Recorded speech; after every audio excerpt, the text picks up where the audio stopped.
है मसीह का प्यारा वचन, ये है वचन प्यारा। परमेश्वर के धन्य नाम की महिमा हो। प्रभात मनन के सत्र 2372 में आप सभी का बड़े प्रेम के साथ स्वागत करता हूं।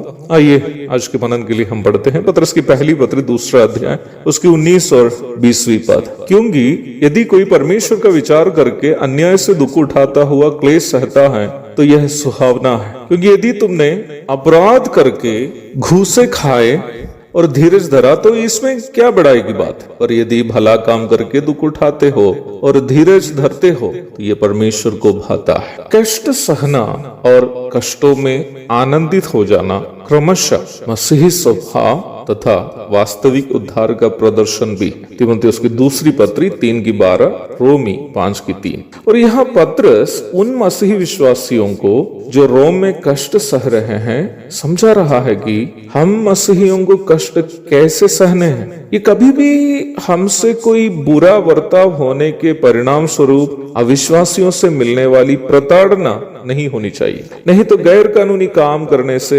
अधिकारियों से मिलने वाला दंड भी नहीं होना चाहिए। फिर हम मसीहियों के लिए संसार में दुख उठाने का मापदंड क्या है, क्राइटेरिया क्या है। निम्न प्रश्न का उत्तर पत्रस यहाँ दे रहा है। परमेश्वर का विचार करके अन्याय से दुख उठाता हुआ क्लेश सहता है तो यह सुहावना है। पत्रस कहता है, For this finds favor if for the sake of conscience towards God a person bears up under sorrows when suffering unjustly। इस पद का प्राथमिक अर्थ यह है कि कोई व्यक्ति अपनी कोई गलती के बिना सताया जा रहा हो और उनको उस सताव से या बुरे वर्ताव से बचने का और सताने वाले को उल्टा प्रताड़ित करने की क्षमता भी हो, पर अपने मसीही विश्वास के कारण परमेश्वर के साथ मेल में रहने हेतु उन सभी सताव या बुरे वर्ताव को चुपचाप वह सह रहा हो तो यह एक सुहावना कार्य है। अंग्रेजी अनुवाद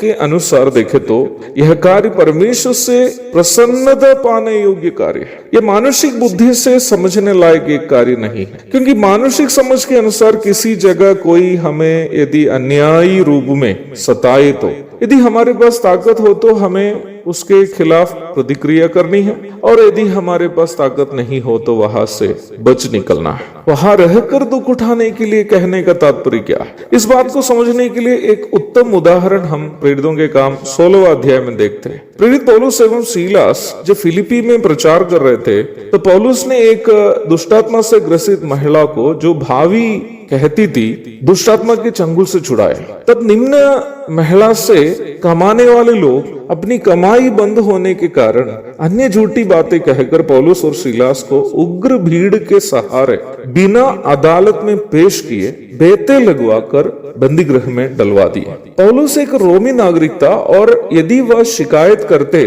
तो सभी हाकिम जो बिना अदालत में पेश किए पौलुस और सीलास पर कार्रवाई किए फंस जाते और रोमी नियम के अनुसार उन्हें दंड भी भुगतना पड़ता।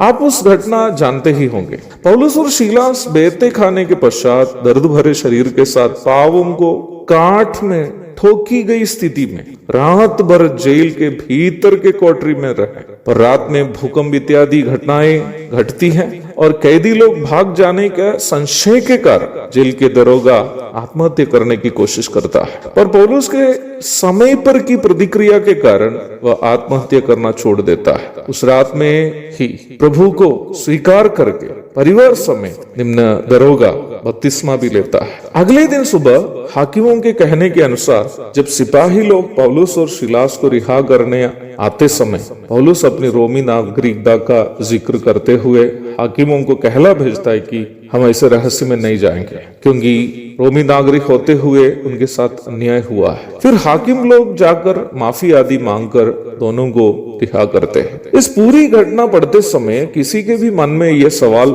आ सकता है कि पौलुस अपनी रोमी नागरिकता की पहचान पहले ही क्यों नहीं दिखाए। यदि दिखाते तो क्या उन्हें बेते खानी पड़ती और रात भर जेल में रहना पड़ता। मानसिक परिप्रेक्ष्य में इन सभी सवाल सही है, पर यदि पौलुस से हम इस प्रश्न को पूछेंगे तो पौलुस यही उत्तर देगा, यदि मैं और सीलास जेल नहीं जाते तो हम दरोगा और उनके परिवार को जीत नहीं पाते और संभवतः फिलिपी में एक कलीसिया की स्थापना भी नहीं होती। मेरा विश्वास है पौलुस का यही जवाब होता। हाँ प्यारो, हम परमेश्वर के विचार से जानबूझकर दूसरों की भलाई के लिए दुख उठाते हैं। हमारा दुख परमेश्वर को प्रसन्न करता है। पर इस विषय में हम समझने का इससे भी महत्वपूर्ण एक और तथ्य है। प्रभु दया करे तो उसकी चर्चा हम कल करेंगे। तब तक के लिए आपसे विदा हो जाता हूँ। प्रभु आप सबको आशीष दे। आमीन।